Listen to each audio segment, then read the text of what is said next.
Hello, and welcome to our Friday evening monk chat here with our esteemed guest, Bhante Jayasara, Bhante Jay, joining us, and all of the friends who are joining in both online and in person. So far, I see Joseph, Richard, Chad, Rick, Lydia, Kauser friends, Maria, Victoria, and possibly others also who are joining in. And we have an audience here, also Mary joining in, who was just here. So hello to all of you, and hope you're doing well. And so we will just begin by rendering homage to the Buddha 3 times, and then any questions that you have about Buddhism, about Buddha Dhamma Sangha, or for the monks, you can feel free to leave those in the chat, and we'll try to get to those as we go before the time runs out. Namo tassa bhagavato arahato samma sambuddhassa. Namo tassa bhagavato arahato samma sambuddhassa. Namo tassa bhagavato arahato samma sambuddhassa. Okay. And so our first question is from Joseph, who got here bright and early. It says, warmest wishes, Venerables. When dedicating merit and inviting devas to rejoice, does it still work if I only dedicate mentally? Should I chant out loud? Also, is location important? Should I go outside? And okay, let me just see if this is a separate question. I think this is a separate question. So yeah, about sharing merit to the devas. Bhante, do you have any thoughts on this? No, I don't think it probably matters. I think maybe it's just a personal preference. Yeah. I'm not the best person to ask about these kind of questions, though. But I don't think that it whether it's out loud or in your mind, either way is fine. I think. Yeah, that's my understanding. Also, dedicating merit is a mental, can be out loud. But then you say, is location important? Should I go outside? I would personally say you don't need to, but it's probably more likely that there's going to be devas outside, especially if you're in like a city, which I know that you live in a city, Joe, then it might be better in nature. There's a story about some Thai monks who came to the US, and I mean, this is just a story, but the story is that they came to the US and they said that it was packed with ghosts. Just packed with hungry ghosts because people don't really donate. They don't really share merit with their relatives or consider ghosts and so on. And so especially in a place like a city where a lot of people might be in a rush, unmindful, unethical, cutting corners, not very compassionate, then I would imagine that devas would probably prefer to be in like a different place if they're going to be somewhere. So I would imagine that. But you can also brighten up the city by sharing merit with them.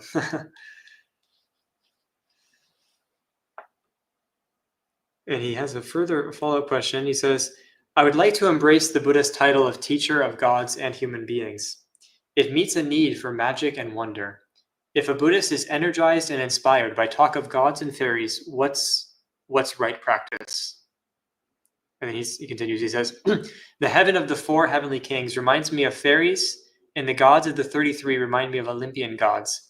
It appears that Buddhism is very pagan friendly. Any advice for pagan Buddhists? These beings are just simply other beings in samsara. They might remind us of various things in mythology and other traditions. This is true. I mean, the devas and the asuras are basically the gods and the titans. So there's some similarities there. However, there doesn't need to be any kind of major emphasis put on them. Some people, they feel it is part of their practice that they want to have a major emphasis put on them, but they're just simply other beings in samsara, right? You've been these beings many times before. Until you become awakened, you'll be these beings again, and they'll become humans again and just go through the same cycle over and over and over. until we end the cyclic, the samsaric journey. So if you're inspired by them, that's okay. If not, also okay. Yeah, I also sometimes really enjoy inviting the devas, doing the chanting, inviting the devas to Dhamma talk, which is traditional, and also chanting and so on. And so, I mean, personally, what I do is, I think this was also addressed to you before, Joe, in a previous monk chat, and what Bhante J has just alluded to is that from a Buddhist perspective, we wouldn't really want to worship those deities in the sense that we would worship the Buddha. Because you would be worshiping, as Bhante J was just explaining, other deluded beings in samsara who are just passing through. So you wouldn't really want to worship them in the way that you would like venerate and look up. You don't take refuge in the devas, right? You take refuge in the Buddha, in the Dhamma, and in the Sangha, because that's how you'll find safety. That's how you'll find refuge. However, nonetheless, the community of the Buddha's disciples, as you say, includes the devas. Actually, the Buddha was also a teacher of many devas, and so you can. The way that I relate to it, and I would say is the recommended way, just to the traditional Buddhist way, is not venerating and worshiping, but rather being practitioners together, and also inviting the devas to uplift and inspire and rejoice in the Dhamma with you. So then you have more beings also delighting in the Dhamma, more beings to uplift your practice. And the Buddha even says that if you have, for example, you can reflect in your meditation and throughout your day. If you're having thoughts which are unwholesome, you can reflect, oh, there are devas who could read my mind, and they would be, I would feel ashamed if they saw what was going on in here. And so you can also think like, oh, there's also these devas that reminds you to be extra pure, reminds you to be extra good. There's also stories in the canon of there was a monk who he was sniffing a flower. And it was so beautiful, and he was sniffing it in the forest. And a deva came and was like, "You're a thief! You're stealing that scent that doesn't belong to you." And the monk was saying, he was a little bit upset or kind of shocked by this. And the deva was like, "You should be practicing the Dhamma. You shouldn't be smelling these flowers over here that don't belong to you." And he was like, "Oh, thank you. I think I'm not mixing this up with another interaction, but anyway." And he says, "Oh, thank you. Can you please let me know anytime I'm negligent? Can you please let me know?" And the deva's like, "Yeah, how about you do your own practice?" Like, I'm not going to be watching out your mind just to tell you every time you have a problem. So you can see that there's actually like sometimes the devas read the mind, but they're not also, they're not Buddhas that are like our teachers. So, but you can think like, oh, there could be devas reading your mind. And that also means not just the bad thoughts, but also the good thoughts. So they might rejoice and, so that can be inspiring as like fellow practitioners, but not as the same way that, for example, you would offer a meat sacrifice to Zeus in order to get good crops this year. That wouldn't really be, that's traditionally what people would do with gods, things like that. But that's not really what we would recommend, from a practice perspective.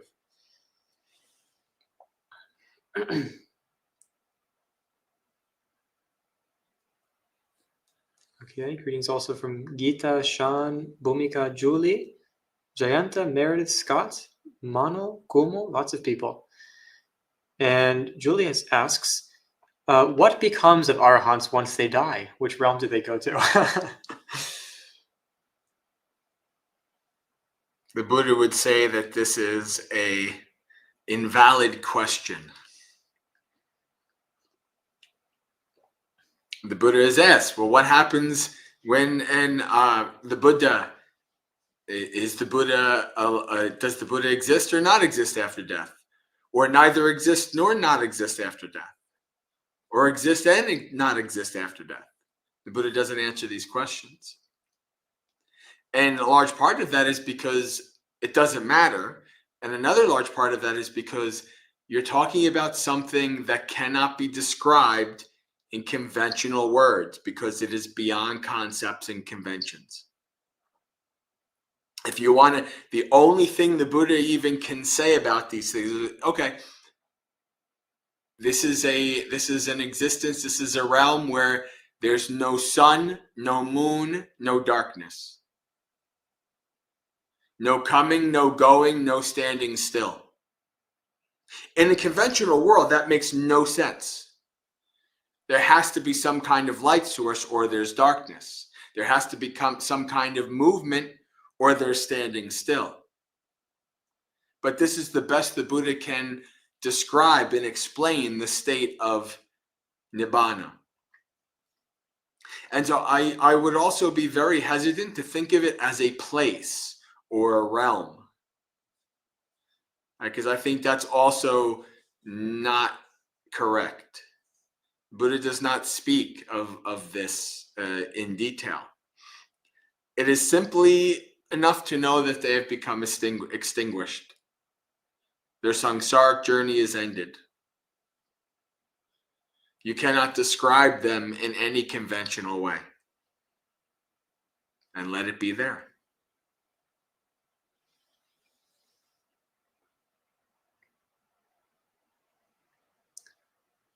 Okay, and Sean asks, perhaps a question that isn't related maybe to the practice, but when reflecting on the 5 khandhas, non-self and my interaction with the world, the thought arose, where would memories fall? Sankharas, perceptions. That's pretty much where memories would be. Yeah, I feel memories are very dynamic, right? When we have memories, sometimes you might have a memory of just a scent, or a memory of a picture in your mind, or a memory of a phrase you heard, or a memory even of like an intention, like you have a memory of an emotion you felt, or a memory of like a physical sensation. So memories are really they really involve all the aggregates as a kind of process.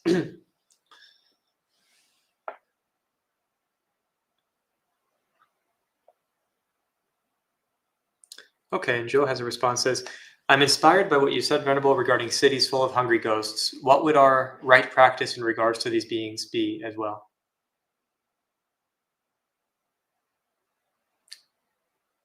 Well, to share merit with them, of course, right? We share merit with hungry ghosts because the Buddha says, as Bhante Jay was actually talking about this not so long ago when someone was asking about hungry ghosts, is that in the Janusoni Sutta, the Brahmin comes to the Buddha and he says that we Brahmins, we offer food to the gods.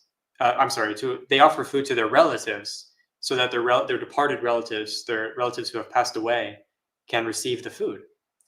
And he asks a question that I think a lot of people would relate to, especially in the modern world, right? He says, do they really get the offerings of food, or is it just kind of for, just for us? Like it's just we're leaving food out, but they don't really get it, right? So just to pause there for a moment, as I think that some people, they have the misconception that like, oh, in the ancient world, people were just superstitious. They didn't question anything.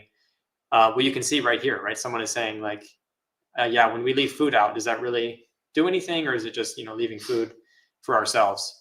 So that is a type of, it's a question that arose also for ancient people, just as much as modern people. And so then going off that though, the Buddha then responds and he says, well, essentially he says, well, if they're a particular type of ghost, there are certain ghosts which what they subsist on, like how they nourish themselves. Because the Buddha says, sabbe sata ahara titika, all sentient beings are dependent on food. They subsist on nutriment, on nourishment. So we can't just exist in and of ourselves. We have to be dependent.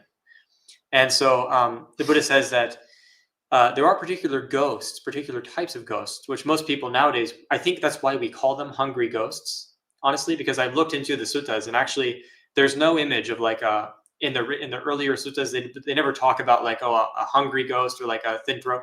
But I think the image comes from the idea that these particular types of ghosts are hungry in the sense that they need to be fed offerings by their relatives. And so the Buddha says there are ghosts like that, right? And then, but he says that if the person was reborn as an animal, well, animals eat animal food. If they're reborn as a human, humans eat human food. If they're reborn as a god or a hell being, then those beings eat the food in their realm. So only ghosts of these types eat food that's offered by their relatives. And then he goes on further, and Janusoni says, well, what if we don't have any relatives there, right? And then that's where the Buddha says, it's not possible that in this long journey of samsara, by long, he really means it, it's not possible that you don't have any relatives back to the 7th generation. Like you definitely have relatives there, is what he's saying. You definitely have them. So what that means is that you can think like maybe you don't know the city, maybe you don't know relatives in that area, but many, many lifetimes ago, they could have been your relative, and they very likely were, because the Buddha also says in another place, it's very difficult to find a sentient being who in this long journey of rebirth has not been your mother and also has not been your father and your brother and your sister and all the other relations. So you can share merit with them. You can offer food to them, and you can dedicate it. Idam me nyati nang hoto. May this be for my relatives. May this offering benefit my relatives. And also, you can think of them and wish them well and develop metta for them. Because although that's not offering food and so on, it still might affect them. Like when people care about us, then it makes us feel better. And so if you care and think about them and offer loving kindness, then it's also making them maybe feel better and maybe shaking them up a little bit out of like a sort of ghost depression type of lost, confused state, and maybe makes them think of qualities like compassion and loving kindness, which is good for you and also good for others. Bhante, do you have? Okay. No. I only think about how Buddhist is that practice actually, as opposed to Brahmanic. Like it's not something you see the Buddha talk about other than that one sutta. And I wonder if it was really something Buddhists did in the early days and not just something that was kind of made more popular in Buddhism with the Brahmins later. I don't know. That's all when I think about that. It's an interesting thing for me in that regard. Anyway, we can move on to that. Nothing actually germane or important to the actual question, really, to be honest with you. Okay, well, Lily has a question. Aside from diligently practicing on the path to awakening, how should one properly and gracefully prepare for death, if death is eventually inevitable? If death is eventually inevitable, well, you have to do what most people don't do. Every day, remind yourself that you're going to die, and this could be your last day. Most people don't do that. They don't want to do that. That sounds horrible. It sounds morbid. It sounds scary. And hence they suffer. So if you really, really want to prepare for death, you have to reflect on it, think about it, contemplate it. Every day, the Buddha says for us to reflect regularly, about 1,000 times a day at least, or else you're being negligent. That you will grow old, you will get sick, you will die. That you'll be separated from everything and everyone that you love. Right? That you're the owner of your actions. The Buddha wants us to reflect on these things all the time. Quite literally, there's a sutta where the Buddha asks monks about how they practice mindfulness of death. And the Buddha basically says that unless you're thinking, practicing or living like you could die at any second within minuscule time frames, the Buddha says you're negligent. you're lazy. Right? Because that's how important it is to do these reflections. So every day you wake up, I might not see the end of this. Now, of course, your mind's not going to believe it, especially if you're younger.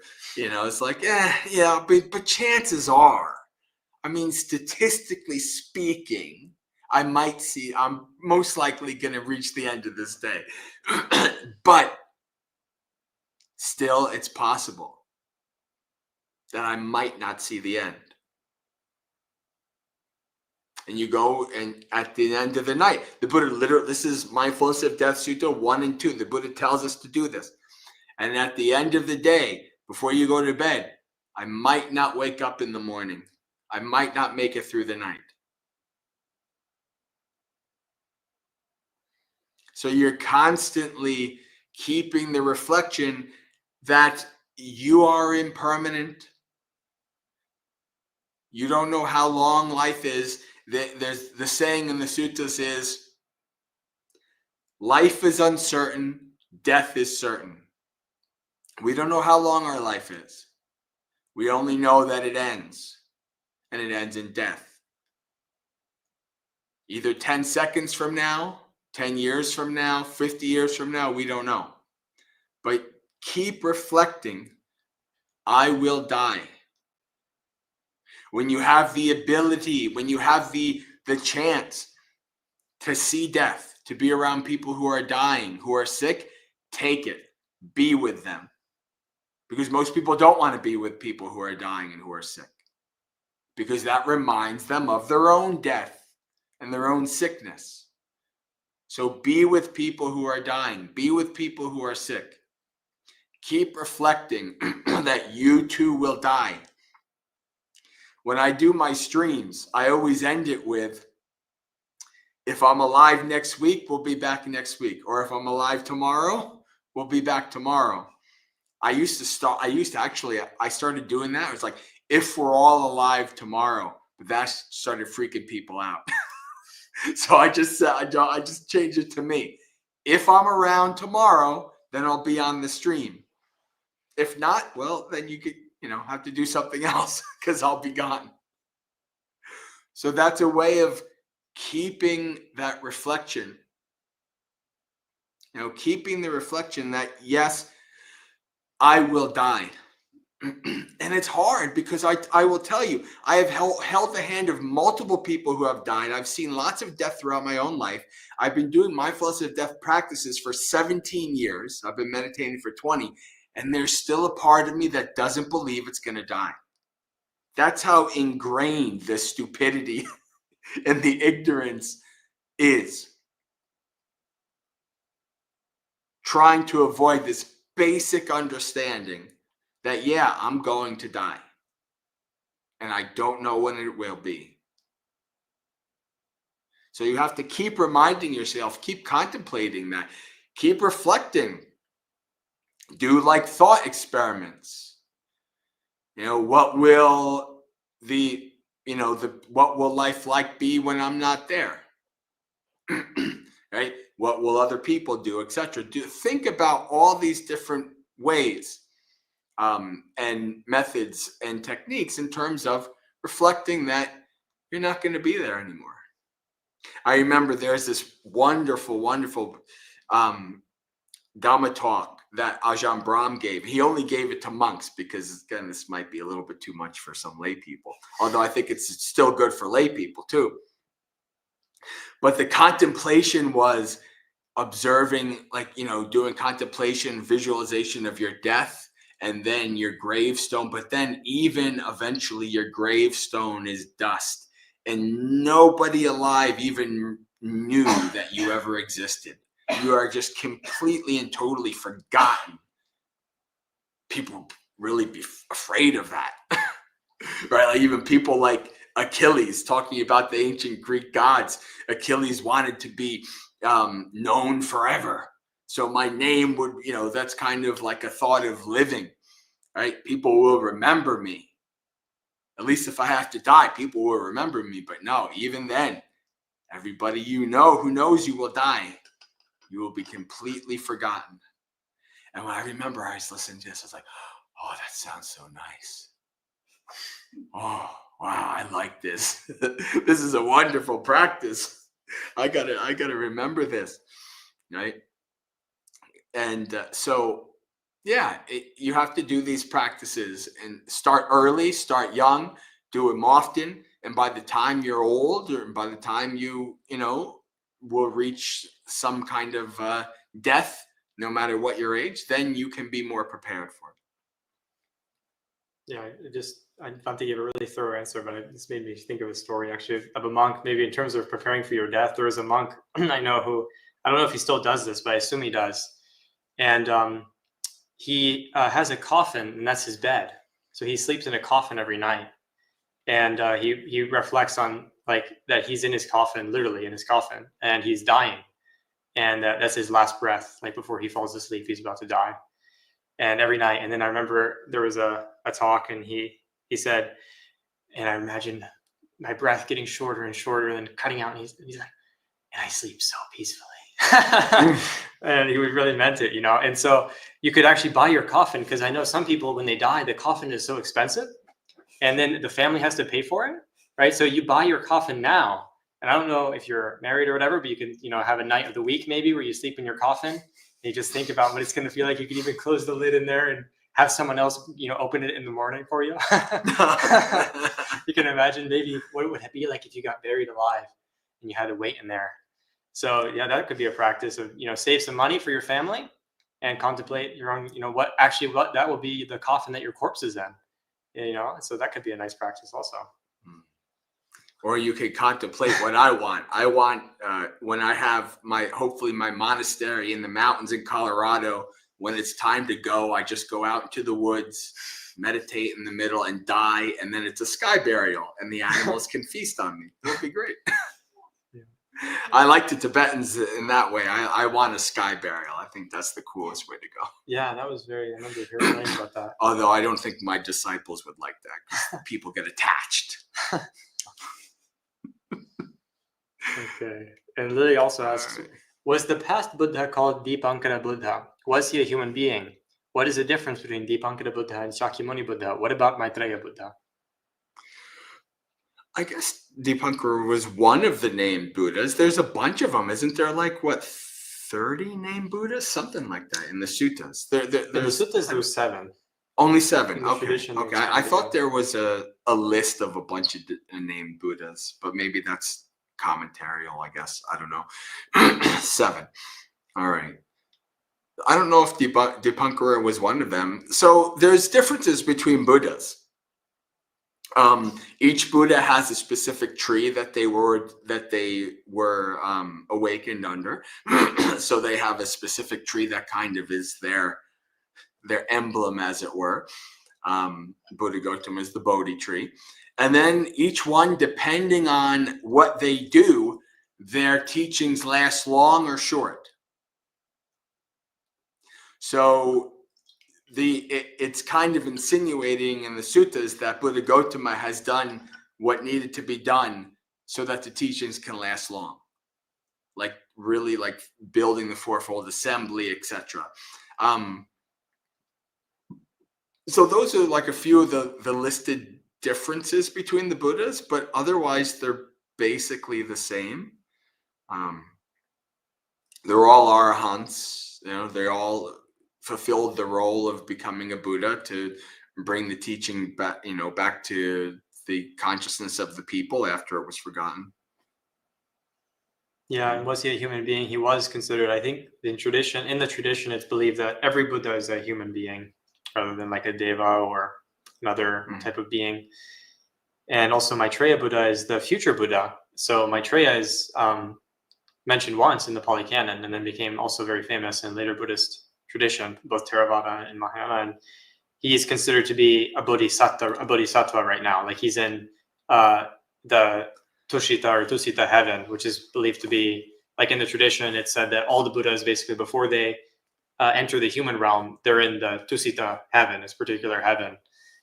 So that's where Maitreya is said to be. And so he's not actually a Buddha yet. But actually, I want to make a comment about Maitreya, and that is that Maitreya is commonly believed to be full of metta, he's going to be full of metta, because people say that the word Maitreya means full of loving kindness. But actually, it's a misunderstanding. In the sutta that Maitreya is in Pali, Metteya means filial love for your mother. It means motherly devotion to your mother. So actually his name in Pali, at least, doesn't mean loving kindness. It actually means devotion to his mother. And in the sutta that he's introduced in, that's the kind of context of his name. So that quality of him is a later attribution, though not necessarily. I'm sure he has lots of metta, though. Okay, Amaranta says, sometimes when you limit your desires or perception, it can be very difficult, or even these desires can become stronger, and repression is not a good way to deal with it. What do you do about it? Okay, so maybe the feeling of limiting or repressing desires and so on. No, ideally you observe your desires and how your desires lead you to be stupid and cause yourself suffering. And the more you do that, the more wisdom arises and the less you actually follow your desires and the less desire you have. There is also there is also sense restraint, and there is also seeing that these desires are unskillful and maybe I should just try not to follow through with them. But chances are they'll probably be strong and you'll follow through and you'll go after your desires anyway. And so then you observe and you try to learn from what the experience is like if you're going after your desires. So I don't think it's a bad thing to try to say, you know what, I'm going to practice some sense restraint. I'm going to limit myself going after this desire. I think that's actually, because that's a good practice of patient endurance, of delayed gratification, of not just automatically chasing after your desires, but you also have to have the self-compassion to realize you're going to do it anyway, because your willpower is only lasts such a short time. Even if you have the most strongest willpower of any human alive on the planet, it's still limited. And eventually if your desires are strong enough, they will overcome you. And so then at that point, you switch from trying to not follow the desires to investigating and observing the results of following those desires.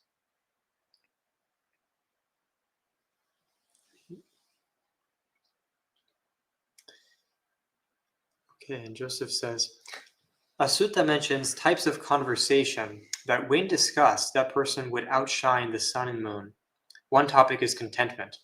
How do you train and talk on contentment, Venerable Sirs?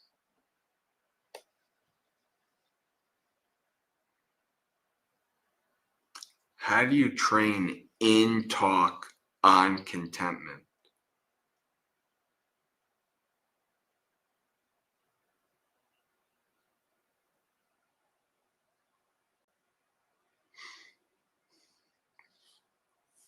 Okay, I can start it and see if we... Sure. Okay. I mean, personally, what I do in this, because you're referencing a list of topics, right? The Buddha says you shouldn't talk about tira tanakata, which means low talk, literally like animal talk. So he's saying like, basically you shouldn't be babbling like, pigs and animals. That's maybe the kind of connotation. And that is basically talk about heroes and where you're going to be reborn, and politics and land and the sea and legends and so on. And so the things that people talk about, like when they get together and they start chatting. And he says, yeah, you shouldn't talk about that, but you should talk about things like contentment, virtue, fewness of wishes, developing mental stability, and letting go, and wisdom, and all these types of things. And so one of the ways that I work with that is just looking at when I'm talking, what am I talking about? Is it in the list or the general gist of animal talk, like low talk? Or is it about spiritual practice? Is it about encouraging one another? Like, am I talking about something that, when you talk about things that are related to the Dhamma, then it uplifts your heart. It's like, yeah, I want to practice, and that inspires me, and you can tell. Like, it makes you practice more. And then there's other types of talk which it's like eating junk food, or it's like, it makes you lazy, or it makes you feel like you want to practice because that was such a horrible conversation that has nothing to do with the Dhamma. So there's kind of like, it doesn't feel good. It's like the taste of it is very sweet maybe on the surface, but actually it's really not good for you. And then so that's one way of distinguishing it in my mind, is that when you're talking about spiritual practice, which includes contentment, that would be talking about like, oh, how do I develop contentment? How do I develop peace and meditation, or peace throughout my day, and so on? And those are types of topics that you can really tell, like it really inspires you, and it makes you feel like the people around you are also practicing because they're interested in those themes. Sounds good. And Lily says, how does Maitreya Buddha relate to Shakimuni Buddha? Will he truly appear in the future? How long will it be until his arrival? And do I still have the chance to meet him? Wow. I hope you become awakened before his arrival. How about that? The Buddha picks up a little bit of cow dung, and it says, I do not approve of even this amount of samsara. So the Buddha is basically saying, get out as soon as you can, right? So nobody really knows. I think the traditions, like I think the commentarial tradition has come down, like it's like a 5,000-year period. So some people believe Maitreya Buddha is coming in about 2,500 years, which I totally think is totally way off. I think when people read the suttas and they see the vast distances of time that the suttas and the cosmology deals with, I think we have Buddhism going into like space in thousands. I think there's like many thousands of years before Buddhism is totally forgotten, that there's another Buddha that's needed. I don't think that Maitreya Buddha is coming anytime soon. And personally, I don't want to be around to meet him. So hopefully I'll be extinguished by then. But there are many people who do want to be around, because there's the feeling that if you're around when there's a Buddha, then that will supercharge your path to awakening, which I also think is wrong view in many ways. But this is how some people view things. But yeah. I remember hearing a monk saying, like someone telling a kind of, an instructional story of like someone who they really want to get born and meet a Buddha and meet Maitreya Buddha. So they delay, so long, and they form an aspiration so that they can finally meet Maitreya and get instructions personally from a Buddha. And so they finally get reborn after, so much time. They finally get there and they finally meet Maitreya. And they're like, oh, Maitreya Buddha, can you please instruct me in how to practice? And he's like, what? Didn't you meet Gautama Buddha? Didn't he tell you to follow the Noble Eightfold Path? Get over there and start practicing. Like, you already had the instructions. They were already there. So they're just going to say the exact same thing, the exact same type of thing. Like, you already had it. So I'm sure that Maitreya Buddha would probably be disappointed if it was like you had the practice available to you and then you delayed it just to hear the instructions again. Like it, yeah. Okay. And Ryan says, Dear Bhante, is it rare to have recurring dreams about ghosts? I don't think so. I've met many people that have recurring dreams for a variety of different reasons. I mean, are the ghosts people like family members or something like that? Or you grew up in a house haunted by a ghost? Or I don't know. I think maybe it's a bit more specifics might be helpful. But yeah, I think people have recurring dreams about a lot of different things. I mean, I personally have not, so I don't really have much wisdom to say in that regard, but I don't think it's that rare. Yeah. Okay, and then Lily also asks, why is vicikiccha, skeptical doubt, considered an obstacle? Isn't doubt and critical thinking a path to wisdom? How can one distinguish between beneficial and harmful doubt? I think translating vicikiccha as skeptical doubt is bad. That's a bad translation. That's what I and because it's a bad translation, it's led you to kind of think in a certain way. So when we're talking about the hindrance of doubt, what we're talking about is doubt in the Buddha, the Dhamma, and the Sangha. We're talking about doubt in the belief, that Buddha became awakened. Well, why am I even bothering with this? Like, this is what we're talking about when we're talking about doubt as a hindrance. And we're also talking about like the doubt in our ability to do the practice itself. Right? So this can be a hindrance because, well, think about it. I don't know if Buddha was even awakened. Why am I bothered doing these practices? And that's a good question. Why would you? Like, if you have no confidence in the Buddha at all, why would you do the practices? You wouldn't. Right? So most people have at least a little bit of kind of right view, a little bit of thought. I hear this Buddha person is really wise. Maybe I should listen to them and try out their practice and see where it leads me. All right, so this is what we're talking about when we're talking about doubt as a hindrance. It hinders our ability to go deeper into the practice because we have these doubts, the doubts that lead us to not fully engaging in the practice, not fully letting ourselves be in the practice. not fully giving ourselves to the practice because we have these doubts that are blocking us from going to that length, which is needed to go really deep, to go really far. Now, in terms, we're talking about, critical thinking and etc. like this. This is also part of Buddhism. The Buddha says when you hear something, don't just immediately accept it or reject it, but question it in line with the suttas. When you hear a teacher say something, don't just immediately accept it or reject it. Compare it with the suttas, compare it with the teachings.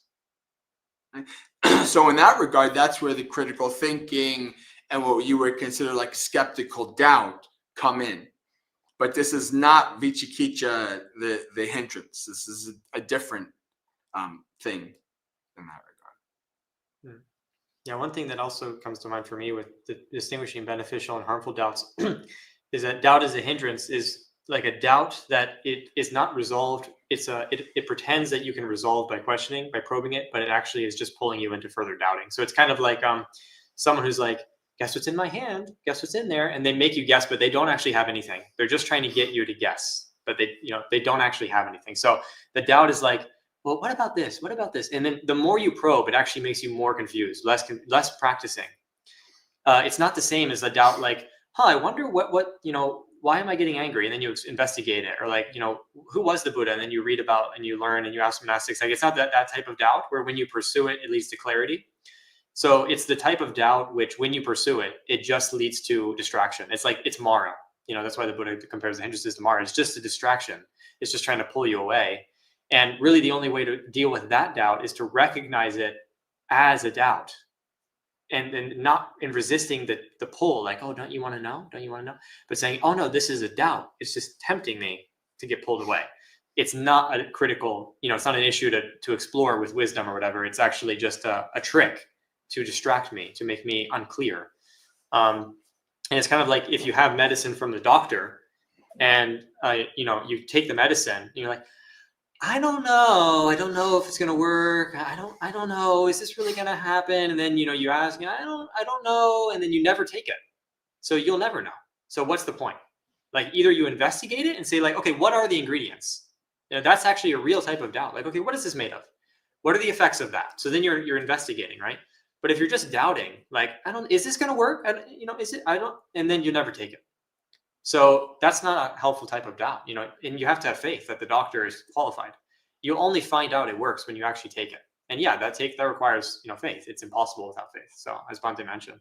So there are particular types of doubt, which you can recognize them. Sometimes it takes time, but you can recognize like, oh, this is not leading me anywhere. It's just tempting me. And at that point you have to resist the temptation because it will tempt you, but you have to say, this is arisen as doubt. Its manifestation is to make me want to doubt. So the doubt won't be resolved by engaging it. It will be resolved by understanding that it is merely a doubt. It appears as that, and so I can't believe it. And there's a bit of a follow-up. Yeah. If someone has doubts about the Dhamma, but they still follow the practice diligently, can they become awakened? No. If you follow the Dhamma and the practice diligently, your doubts will vanish, and then you become awakened. So no, if you still have doubts, you won't even be a stream enter, let alone become fully awakened. The doubts vanish as you investigate, as you follow the path. Okay, and then we have a question from Lynn who says, Dear Bhante, is it correct to interpret that Majjhima Nikaya 19, that was the Dvaita Vitaka Sutta, indicates that in meditation we don't try to stop the thoughts at first, but try to prevent unwholesome thoughts from arising? Thank you.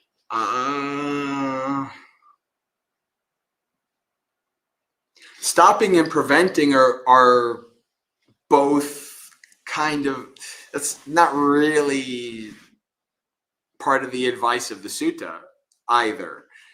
So in this sutta, the Buddha, the active part of this sutta is making the distinction, making the determination to discriminate what arises in your mind. This has arisen. This is Miccha sankapo, this is wrong, unskillful intention, thought. Or this is samma sankapo, this is right thought, right intention. So that's the most active part of that sutta. When the Buddha says that he saw that there was miccha sankapo, wrong thought, wrong intention, he abandoned it. And people kind of have the tendency to think of abandoning as some kind of forceful pushing out of the mind. And this is not what's happening. The Buddha is abandoning in terms of letting it go, not feeding it, not giving it any energy. I abandon it, just dropping it, letting it go. And then most of the time, and you see this, if you observe this, if you do this, just by recognizing that this is unskillful, it will lead to my harm and the harm of others, it goes away on its own. You don't have to push it away. You don't have to force it. Just by seeing it. And you know how you see this in the suttas in many places? Like in the Therigatha or the Therigatha, when Mara comes up and is trying to tempt the bhikkhus and the bhikkhunis, and they say, I see you, Mara. And Mara goes away dejected. When you see that what has arisen in my mind is unskillful, harmful, and you just see it, 9 times out of 10, it goes away on its own. Mara goes away dejected. Now, 10 seconds later, Mara will come from another angle with another justification. But during that one period of time, you observe this thought will just lead to my harm and the harm of others. You let it go, and it goes away. Now, for the 1 out of 10 times where it doesn't go away, you have the advice of the next sutta, Majjhima Nikaya 20, removal of distracting thoughts. But for the most part, what you are doing, you are just simply recognizing this is skillful, this is unskillful. And in doing the recognizing, the thoughts and doing the abandoning, the thoughts just go away. And you have trained your mind to recognize what is unskillful and to not feed into it, to not engage with it, right? To not accept any justifications that arise with it. Yeah, I should be angry because blah blah blah, and this person and the society and all these things. Right? There's always justifications for unskillfulness when it arises in the mind. Mara always has a justification. But if you recognize that I see you, Mara, this will not lead to anybody's benefit, I abandon it.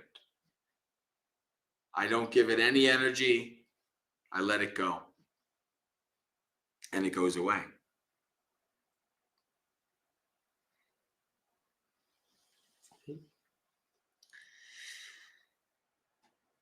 Okay, Christopher.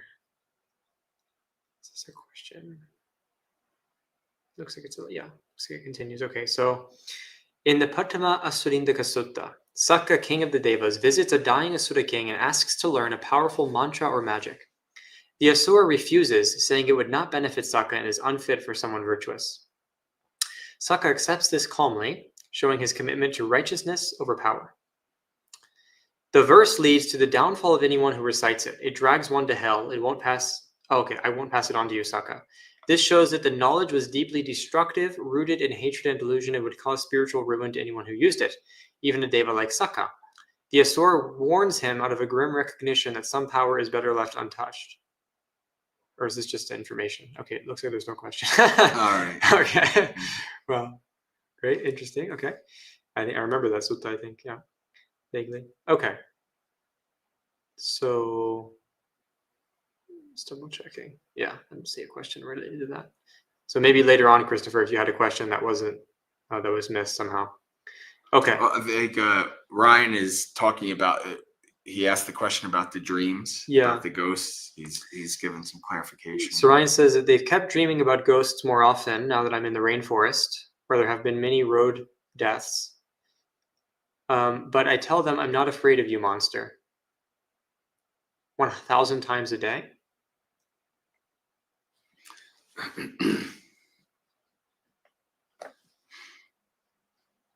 Yeah, well, if you're dreaming about random people,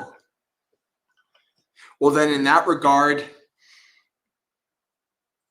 if there's really no connection to you, you're just dreaming of random people, then I would say there's nothing to worry about. Like you say, I'm not afraid of you, whatever. It's just a dream, or it's just a being that is, inhabiting the area, and that's it, and until they physically harm you or something like that. It sounds like a decent response. I don't know if I'd call them monster. I mean, they're a being in samsara just like you, but maybe some metta would be good. Practice lots of metta. Give metta to the beings. That's what the Buddha suggested, that the monks who were in the woods and the devas got annoyed with these monks and sent them images of decapitated floating heads and zombie bodies and things like that. And the Buddha says, well, you should practice metta towards these beings. So yeah, practice lots of metta and see what happens with your dreams. Yeah, the Buddha also says that loving kindness practiced fully leads to dreaming no evil dreams. So whether it's dreams or beings, then you'll be covered. Okay, and then Lily asks, can non-attachment itself become another form of attachment? For example, forcing oneself to let go of something that one is not yet ready to release. I would say no. I would say there can be a lot of delusion regarding this. Like people can kind of make it very egoistic, like they're building themselves up, like I am letting go, I am into non-attachment. Like in that regard, it's really false non-attachment. It's actually not really. It's kind of using a concept for strengthening attachment in that regard. So I would not say that in and of itself, non-attachment cannot be another form of attachment. It's more about you as a being in your mind and the clinging and delusion that you have in that regard. Forcing oneself to let go of something that one is not yet ready to release is not really like an attachment to non-attachment. That is just kind of a lack of wisdom in where you are in the practice. I think actually it's not a bad thing to try not force yourself, but to try to let go of things, even if you aren't necessarily ready just yet, because at the very least you can see how not ready you are. It's very hard because some people, it's easy for people to say, oh, I'd be okay if I didn't have that. And then when they don't have it, they realize I'm not okay. Right? So yeah, trying to let go of things, you can actually see, oh, I'm not ready to let this go. Right? That's a bit of wisdom. You can see this. And so then you practice, and then maybe later you're ready to let it go.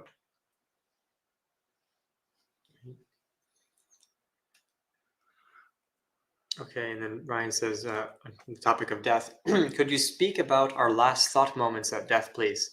Is it true this will dictate our realm rebirth? Thank you. No. I mean, there might be one or two examples in the suttas, but it's become this big part of the tradition in a commentarial way that really like gets people freaked out about, like, I have to make sure that my last thought, blah, blah, blah, blah, blah. And anybody who's a meditator realizes like that's impossible. Like unless you're an actual meditator and you're training your mind, you're not gonna. You won't even be able to control your thought when you're in an anxious state, let alone when you're dying, right? And I forgot which teacher I first heard this from. Maybe it was Bhante G or maybe somebody. But when I first heard this, I was like, yeah, I think this is actually true. And what they said was, if you want your last thoughts to be something, well, start now and train your mind in that way. Like if you want your last thoughts to be of metta, start training a lot of metta. Like whatever, because if you'll notice this, when you're in an anxious state or a very like a fearful state, or maybe even a state that might seem like you might die, what happens is what kicks in is what you've trained your mind to do. Right? This is why people who are like military soldiers or people who train in emergency medical technicians, etc., they train themselves to they train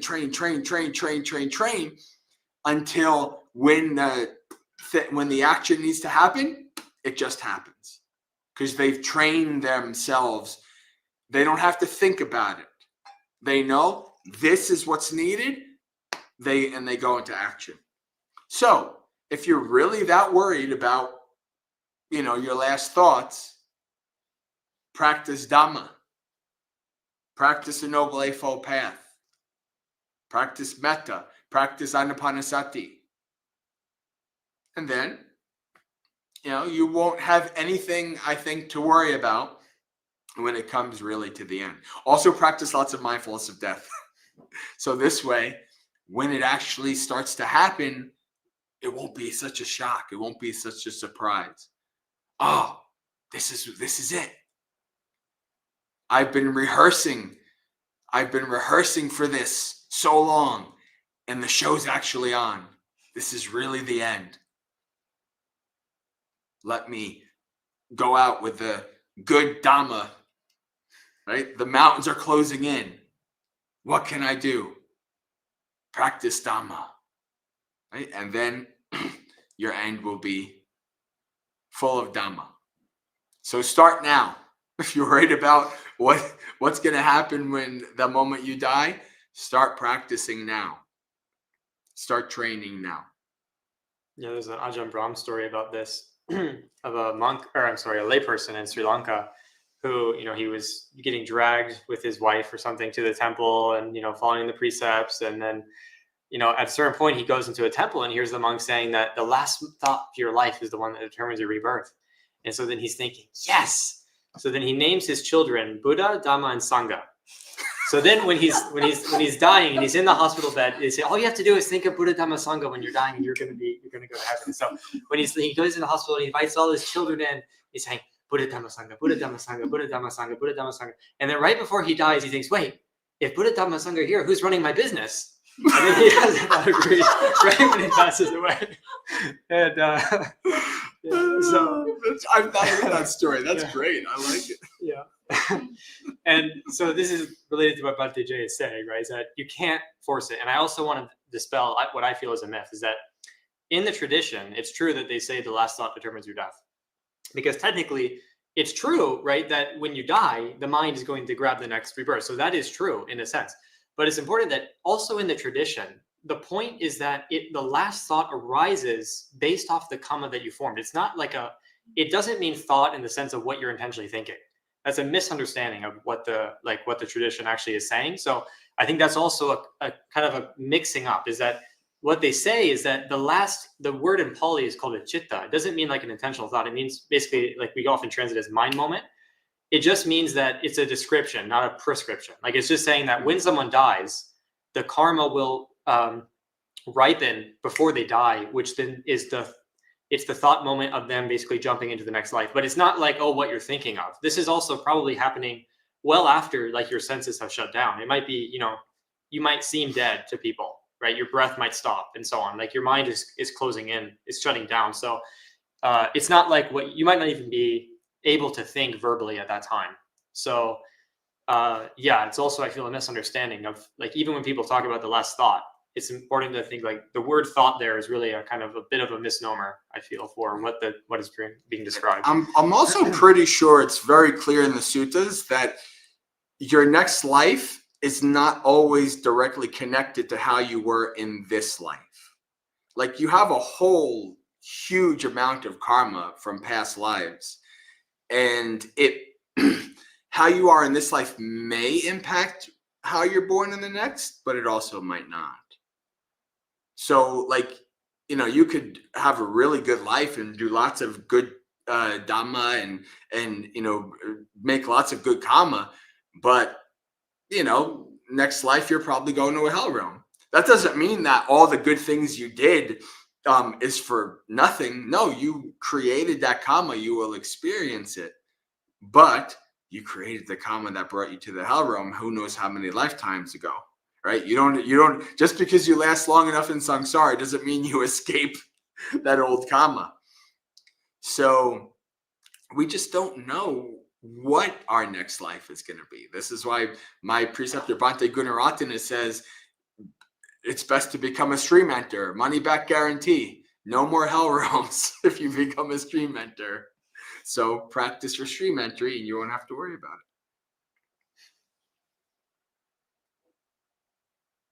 And Kumu says, do you remember in what sutta the following stanza is? En etan santang etam punitang yadidang sabba sankara samato, etc.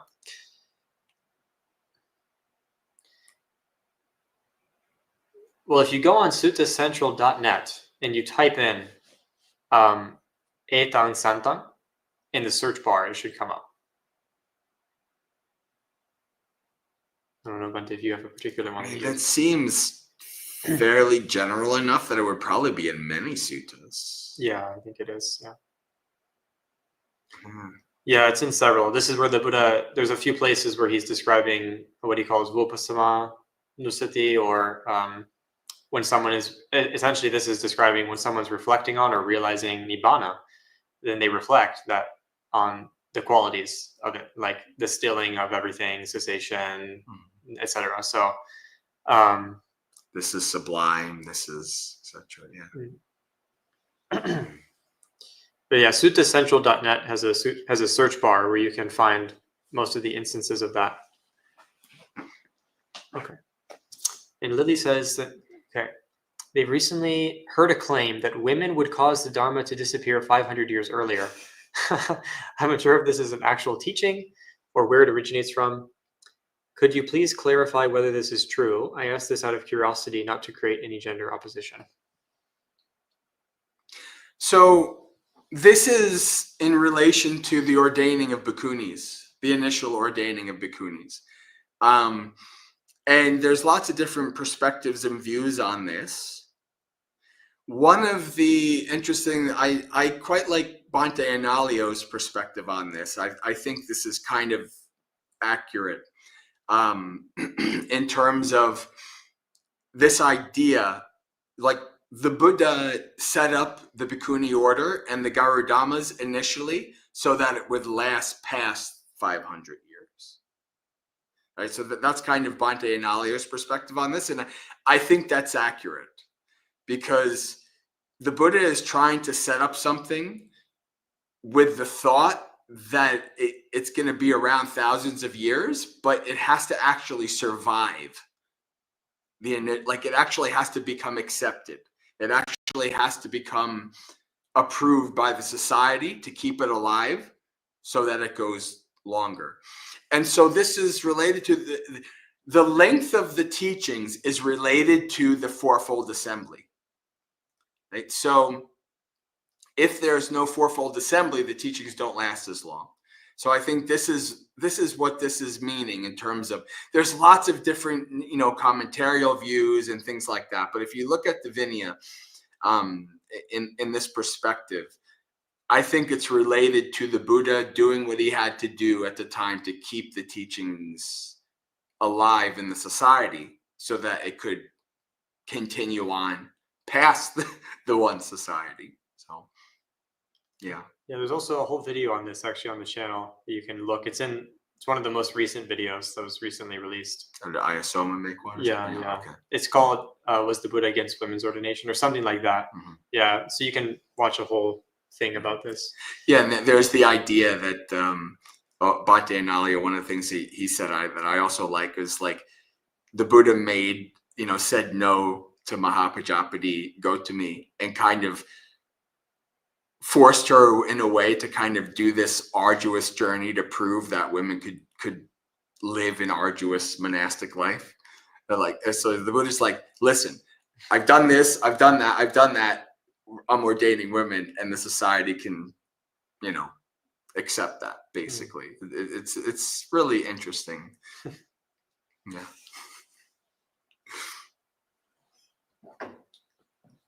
Okay, let's see here. Oh wow, we got a good amount of questions. Okay. And Christian says, what are the examples of successful entrepreneurs who practice the Dhamma well, besides Anathapindika, since the suttas don't go into how he became financially successful in detail? Actually, there's one householder, Chitta of Uga, who was wealthy, and also actually Visakha was said to be incredibly wealthy. The commentarial story of Visakha, which is not from the suttas, but it's, you could say, also not that separate because Visakha donated a lot of stuff, so she was clearly very wealthy. It says that basically she was super, super wealthy. You can read, like, there's a massive story about the amount of wealth that her family had and so on. So actually, Visakha, who was the foremost lay woman in giving, was really wealthy, and also some of the householders. I think most of the householders who were non-returners were wealthy, because if you think about it at the time, then in order to, live on the 8 precepts and live a meditative life, then you would need to be wealthy enough that you're not working all the time. Like, it's just not possible for someone who is a peasant and who's a slave to be, meditating and attain the 4 jhanas. It's just, they're too busy. So someone who really, most of the Buddha's lay supporters who were actually really well attained, most of them seem to have been mostly wealthy people, because they were the ones who had the time to practice and to care. Other people were just, worried about getting food on the table. I'm sure there were also poor lay people who were attained, but it seems that a lot of the famous ones were pretty wealthy just because of the fact that they had the time to meditate and to donate and stuff like that.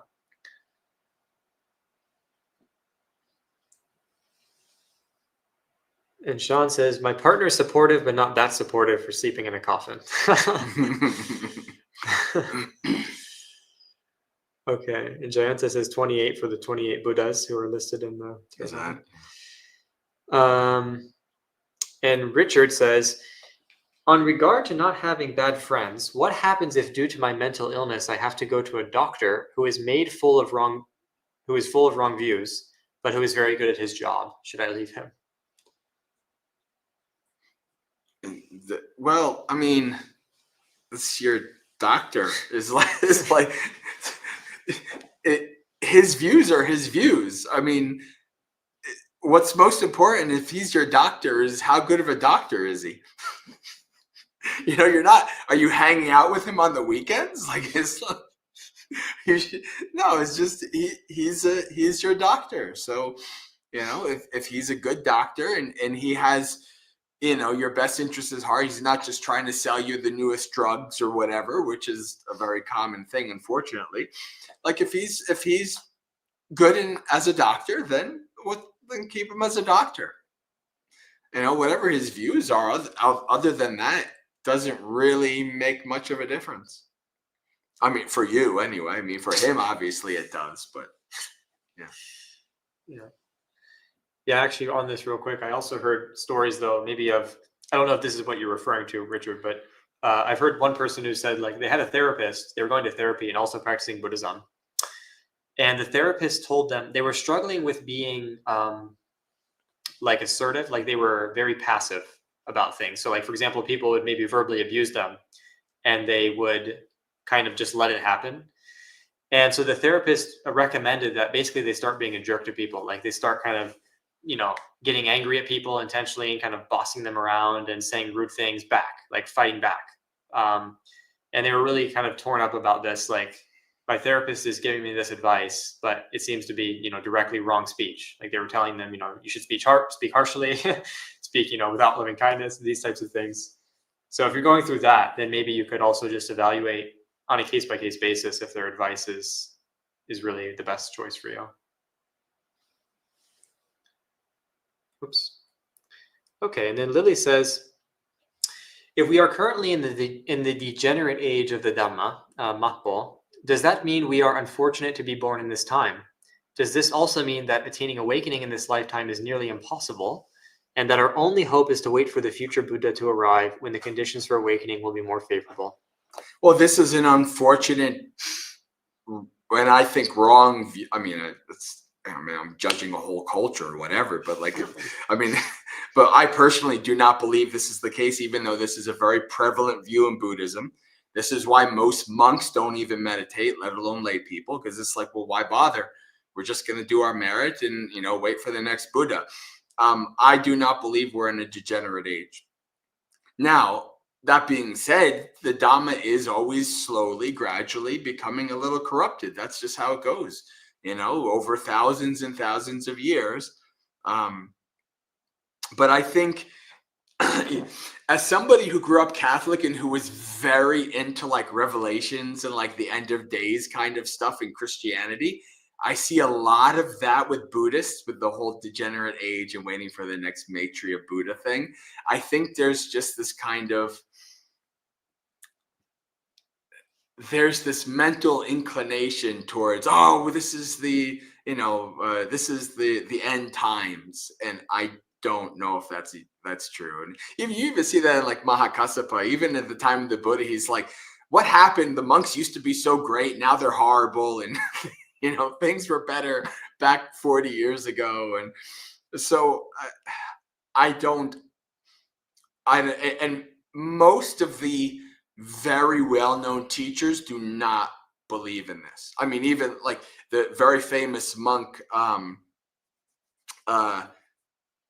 blanking out on his name, Ajahn Mahabua in Thailand, came out and announced that he was awakened because he felt that this would help people believe that this is possible. I mean, whether he's awakened or not, who knows? But all the very well-known teachers that I've ever experienced do not say these kind of things. Bhante Gunaratana, the same thing. My preceptor. I don't buy it.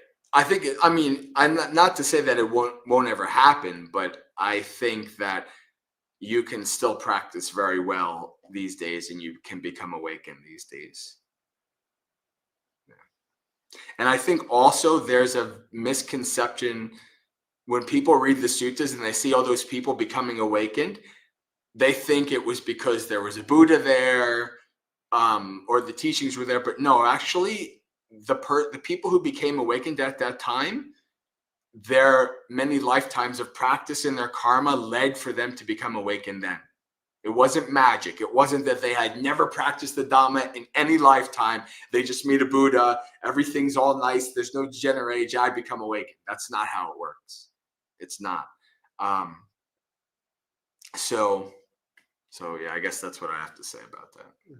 I think it's not a good thing for the Dhamma for people to believe that there's no good teachings out there. There's no ability to progress on the path. I don't think it's a good thing at all.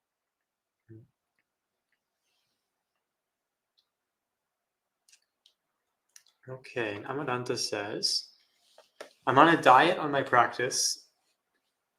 Okay, I'm on a diet and my practice is helping me a lot, but I found that sometimes the restraints make me go for other compensations.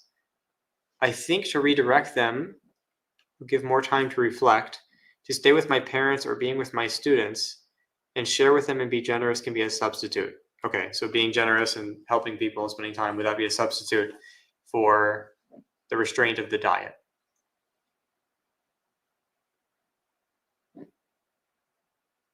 I don't know. I feel like I would need more personal clarification. This seems like something. a bit complicated to talk about on a stream per se, because I don't know.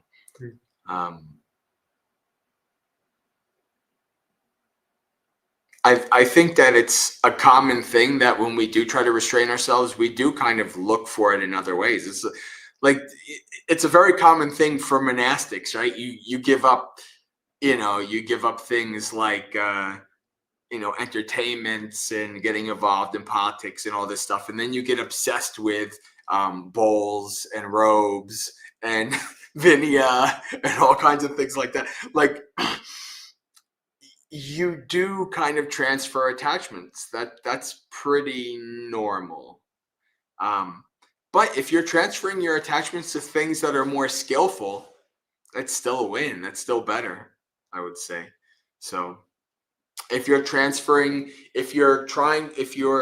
what you are trying to refrain from is unskillful, and what you feel like you're transferring your attention and your energy to is skillful, that's okay.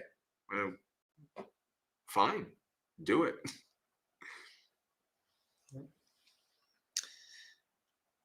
Okay. And Lily says that they finally discovered what seems to be the best way to practice compassion, imagining that everyone is my child. What do you think? I'd love to hear your advice. Yeah, the Buddha said that 2,600 years ago. Literally. Ayurveda literally was just talking about that. That is the transcendent perspective of seeing all beings as a being in samsara. Right? The Buddha wants you to have the perspective in this way. All beings at one point were your mother, your father, your child, your spouse, your sibling, etc. Yeah, also the Metta Sutta actually specifically gives this example. So out of all the examples, like imagining a kitten in the street, or imagining a little cute animal or a friend or something, the Buddha says, Mata yatha niyam buddhang nayasahika buddhamad rakhe. So he says, just as a mother would protect with her life her only child, evampi sabba bhutesu manasam bhavye parimana. Says, in the same way, you develop a heart full of loving kindness towards all beings. So like he actually gives the example of a mother to her child. So pretty spot on with his advice there.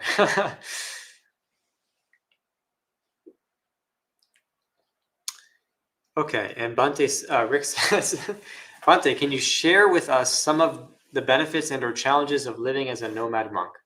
How does being a nomad monk compare to the first years of being a novice monk? I wouldn't recommend it. No, it really depends on your temperament and your personality. I'm a homebody. I thrive and do better when I'm in one place for long periods of time. So it's natural that part of my path would be, hey, for 6 years, you're going to not live anywhere more than a couple months, right? I'm hopefully looking forward to the end of that nomad life next year. We'll see. But in terms of doing things, it's not very productive, because you get to a place and you just start to settle in, you start to have a schedule, you start to kind of get used to things, and you got to go to another place. So like, I'm so far behind in my Pali knowledge that I feel like I should be, or I would want to be at least. I'm so far behind in writing the books that I've been wanting to write and working on for a long, like there's lots of things in that regard that are basically shot because I'm a nomad, because I just can't get the stability to do them. On the other hand, while that part has been suffering, the Dhamma has been not suffering. Like this, like the living in impermanence, right? The dealing with the frustration of like, oh yeah, I'm not going to be able to do this because I'm not in a stable position. And you know what? That's okay. And so it's definitely a very beneficial thing for me, even though I'm hoping it ends really soon.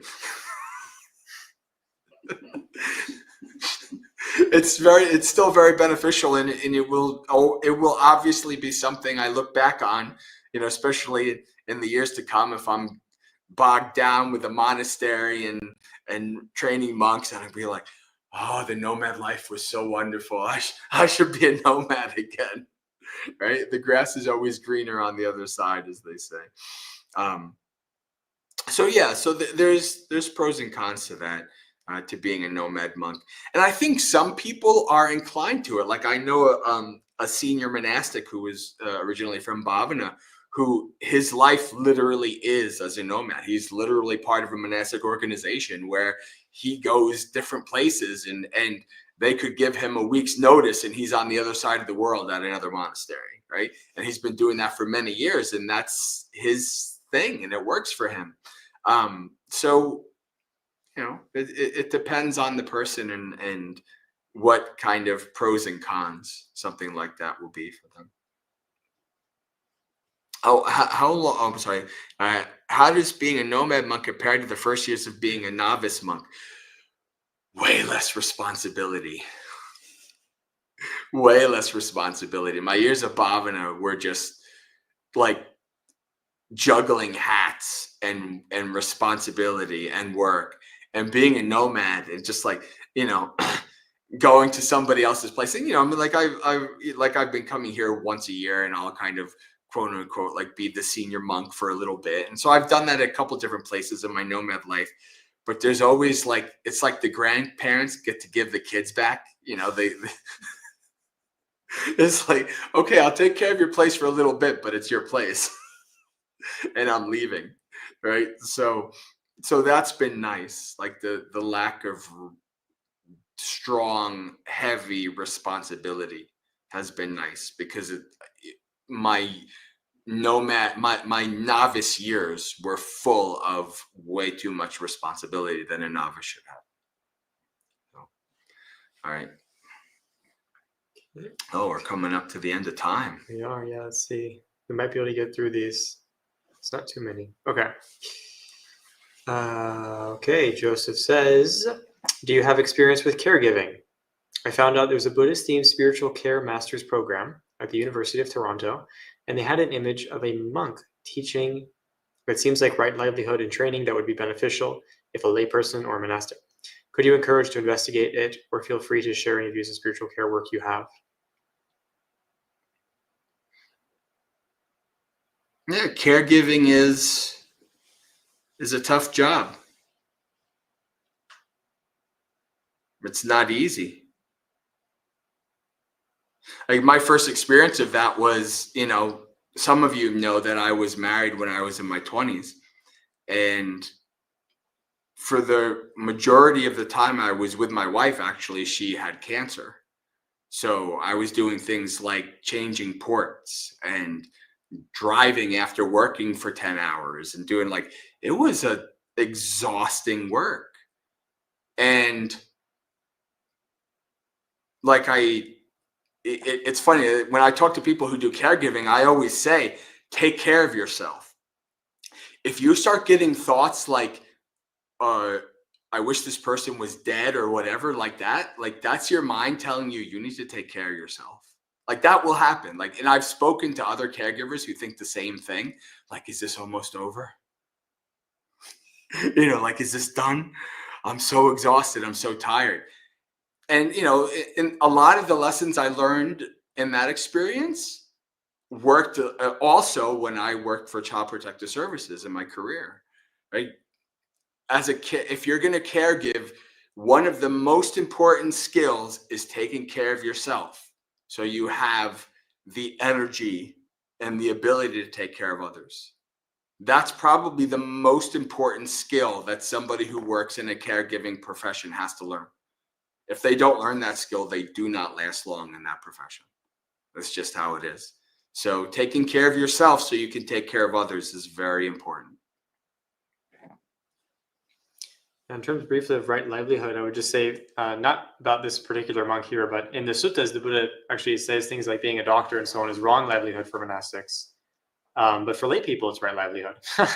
So for monastics, actually, we're not supposed to be caregivers of anyone but really ourselves, and then also sharing the Dhamma through either verbal teachings and so on, but not actually like physical caretaking. It's not really what we're supposed to be doing. Of other monastics. Yeah, other monastics as well, Yeah. but not as a livelihood in terms of like, getting that's what you do. Like that's your livelihood is, teaching and being a hospice worker or something. Mhm. So that's also, it's a good thing. It's just, I would say in terms of your comment on right livelihood, that the Buddha actually cautions against that, just because it's very natural. Maybe a monastic thinks they want to do that, but the Buddha really says, right livelihood for a monastic is being an alms begging mendicant who practices, virtue, meditation, and wisdom, and compassion through the Dhamma, not through external means.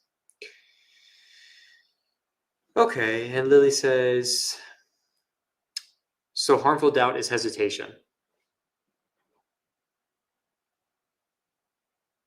Maybe in terms of the comment I was making, maybe hesitation is okay, but I would say it's more harmful doubt is the doubt which is not resolved through doubting. It pretends that it is, but it's resolved through seeing through it. Like, I'm to give the example of seeing Mara, right? So harmful doubt is the doubt which pretends that you can get an answer, but it's actually just tricking you.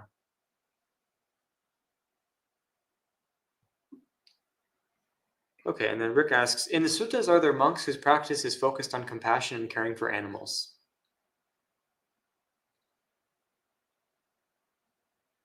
Not that I know of.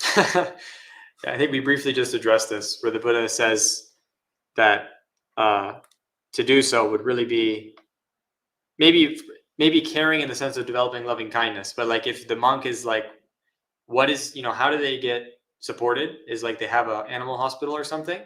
The Buddha would consider that wrong livelihood. Because why are you a monastic if that's what you want to do? It's a great thing to do it, but you should do it as a layperson. That's a layperson's job. It doesn't build faith. If like you see monastics and they're supposed to be, meditating and developing their wisdom, but actually they are getting, their money and their support from taking care of animals. It's like, well, that's what lay people do. That's what good lay people do, not what good monks do. So it's a good thing. It's just not really for monks at least from the suttas perspective. Okay. Christopher says, I don't know where this even comes from, to be honest. It's kind of out of left field. This is from the comment before about the mantra with the suras. Okay. Okay. And okay, Mano says to me, firstly, great loud laugh from hearing the Buddha Dhammasanga joke, but more so you laying out the misunderstanding of the last thought before death versus the last ripened teaching. Oh, I see. Just a comment. Yes, yeah. Glad that was helpful, Mano. Not that your thoughts don't influence it, but it's just a common misconception. Okay, and Kuma says they found the sutta, and then Ryan's asking on the theme of Sotapanna. Is it true Sotapanna is obtained mostly by listening to the true Dhamma firstly and by meditation lastly? Sotapanna is attained by practicing the Noble Eightfold Path. That's really what you do. I mean, commentarial stuff adds things to it, but in the suttas, there's not like specific details. It's just you practice and you develop the Noble Eightfold Path. And there are some differences in people's practices, like faith followers and Dhamma followers, and they will come to Sotapanna a little differently. But in general, the Noble Eightfold Path, developing that leads to stream entry and eventually awakening. Yeah. And Julie asks, do Theravada bhikkhunis today follow 311 precepts? Yes, they do. I mean, everyone, when you ordain as a bhikkhuni, if you ordain as a bhikkhuni, you have 311 precepts. Technically, 7 of them aren't really precepts because they're rules for dealing with conflicts in community. But technically, if you ordain, then you accept those. So that doesn't mean that the way they follow them is how you might think that they should. And plus a couple thousand more, just like the bhikkhus. Yeah. Sometimes people decide to follow a precept by choosing that they can't follow it. So there are precepts like that for both bhikkhus and bhikkhunis. And we would generally consider that an interpretation of the precept. Like, for example, it might no longer apply, but it would generally be considered that they're following it by interpreting it that it shouldn't be followed in the way that's written out. So you'll sometimes see that. Kristen, Great Disciples of the Buddha is by Helmuth Heckler, not Bhikkhu Bodhi. I think Bhikkhu Bodhi, collated or re-released it or something? Maybe. I don't know. But yeah, that's all. That's a great book. It's really interesting stuff. It's not stuff that you find really in the suttas, but it's really cool stories about the disciples and their stories and, their past lives. And you get to read about how the Buddha and Mahakassapa and Mahamoggallana and Sariputta were all like, Sariputta was the mother and Mahakassapa was the father and Buddha was the son. And, you get to read all these kind of things, how all the disciples were connected in previous lives. So. Okay, we have 2 more questions. Should we rapid fire them or should we save them for Yeah, next we time? should. Okay. I mean, we're past time already. So okay, so real quick, we'll rapid fire these last questions. So they say they want to ordain, but there's only one place they know of where they can ordain. Should they pursue it, or is it better that they practice as a layperson? If it's something you really, really want to do, that won't even be a question, right? Like there are people who really, really want to do it, and there's just no place for them to ordain in the world, and so they can't ordain. But if it's something you really, really want to do, you feel called to do it, and there is a place that there might be a chance in doing it, well, at the very least, don't make it so that you're, later in life you regret not even attempting it. And then the last question for tonight is from Dan, who says, it is said somewhere in the Sanyutta Nikaya that one of the powers of metta well developed is one sees the sign of beauty in the repulsive and repulsive in beauty. Elsewhere, also regarding a different attainment, it said one sees all signs differently. What do you think this is about? This is something not just about metta. This is something in a couple different ways. This is so it's about seeing things as they are. That's what it's about. So instead of you see something and you can see the side of it that is attractive and beautiful, you can see the side of it that's repulsive, right? So whatever you're observing, you can see the repulsive in the unrepulsive, the unrepulsive in the repulsive, et cetera, et cetera. So it's basically being able to see all the different aspects of whatever you're investigating. That's what I would say it's about. Yeah. Yep. Okay, and I think that should be it for the night. So we have lots of sadhus and thank yous. All right. All right. So sadhu friends, Sukhi Hotu, as Bhante sometimes says. May you be well and happy, and may you have good practice. And then we will see you for future live streams or future events here at the monastery. If we're alive. If we're alive. If you're alive. I won't be here next week, so either way. But yeah. Have a good night. Good night.